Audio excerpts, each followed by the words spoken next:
కార్యక్రమాలు ఉంటాయి. కనుక మొదట మనము దేవుణ్ణి గణపరుద్దాం.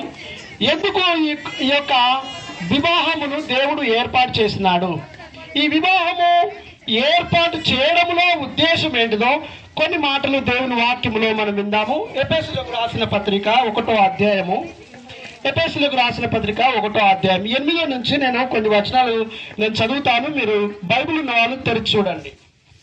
ఎఫెసీయులకు రాసిన పత్రిక 1వ అధ్యాయము 8 నుంచి నేను కొన్ని వచనాలు చదువుతాను. కాలము సంపూర్ణమైనప్పుడు జరగవలసిన ఏర్పాట్లను బట్టి ఆయన తన దయా సంకల్పం చొప్పున తన చిత్తమును గురించిన మర్మమును మనకు తెలియజేసి మనకు సంపూర్ణమైన జ్ఞాన వివేచన కలుగుటకు ఆ కృపను మన ఎడల విస్తరింపచేసెను.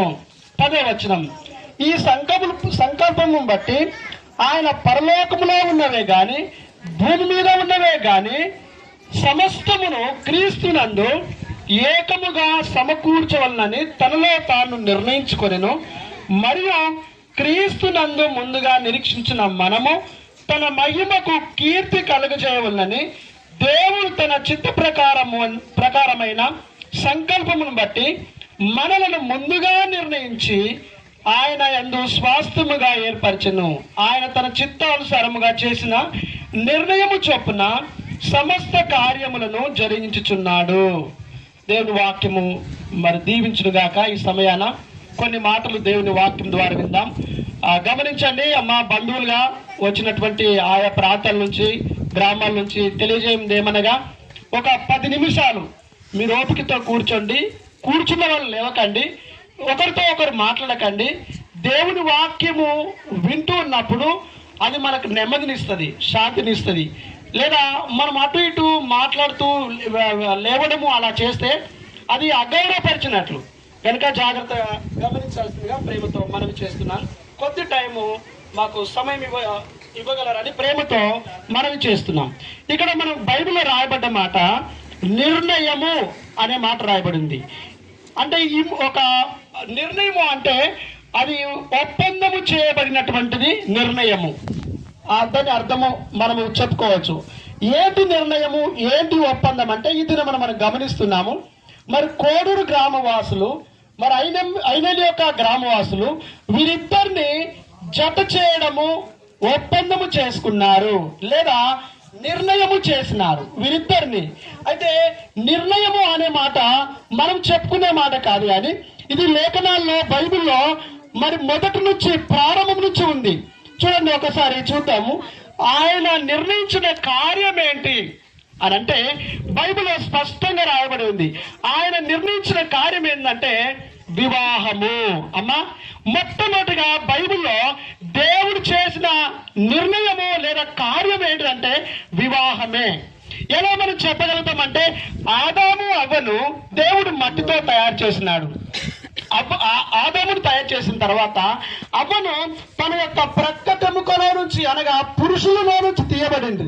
వారిద్దరిని తన నిర్ణయము చొప్పున జత చేసినాడు. చూడండి, వీరిద్దరి నిర్ణయము దేవుడు మరి జగత్కి పునాది వేయబడుకుంటే వారు దేవుని దృష్టిలో నిర్ణయించబడ్డారు.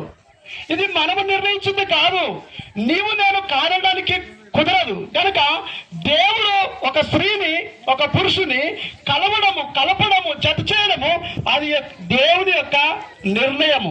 కనుక మనం గమనిస్తే ఈ నిర్ణయము ఆదిలోనే కనబడుతుంది. ఆదాము అవ్వలను దేవుడు నిర్ణయించి వారిని జత చేసినాడు. ఈ నిర్ణయం ఎప్పటిది అంటే భూమికి పునాదులు వేయకమునిపే. అమ్మా, అప్పుడు మనం ఎక్కడున్నామో తెలియదు. భూమికి పునాదులు వేసిన వాడు ఎవరు? యేసుక్రీస్తు దేవుడు. ఆయన ఈ భూమికి పునాదులు వేయబడక మునిపే ఒక స్త్రీని చేయాలి, ఒక పురుషుని చేయాలి. తన సంకల్పం చొప్పున, ఆయన నిర్ణయం చొప్పున అది చేయడానికి దేవుడు ముందుగానే నిర్ణయించినాడు. కాబట్టి ఈ నిర్ణయము ఎప్పటిదంటే జగత్కి పునాది వేయబడక మునిపే ఆయన నిర్ణయించినాడు. మరి మరొక మాట మనం గమనిస్తే ఈ నిర్ణయము ఎందుకు చేసినాడు అనగా ఈ వివాహ వ్యవస్థను దేవుడు ఎందుకు చేసినాడు, ఎవరు ఏర్పాటు చేసినారంటే దేవుడు అని చూసుకున్నాము. ఎందుకు జతపరుస్తున్నాడు? ఇప్పుడు నాగరాజు తన సొంతంగా బ్రతకలేడా?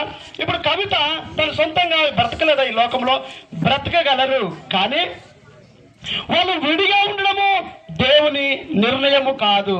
వాళ్ళు జత చేయడమే, చెప్పాలి, వాళ్ళు జతపరచడమే దేవుని యొక్క నిర్ణయము. కాబట్టి దేవుడు నిర్ణయించినాడు, దేవుడు నిర్ణయించి వారిద్దరిని జతపరుస్తున్నాడు. వారి ద్వారా ఒక నిర్ణయం ఉంది, ఒక సంకల్పము, ఒక దేవుడు ఒక ఆశ పడుతున్నాడు మానవుల పట్ల. ఏంటి ఆశ అంటే వీళ్ళిద్దరు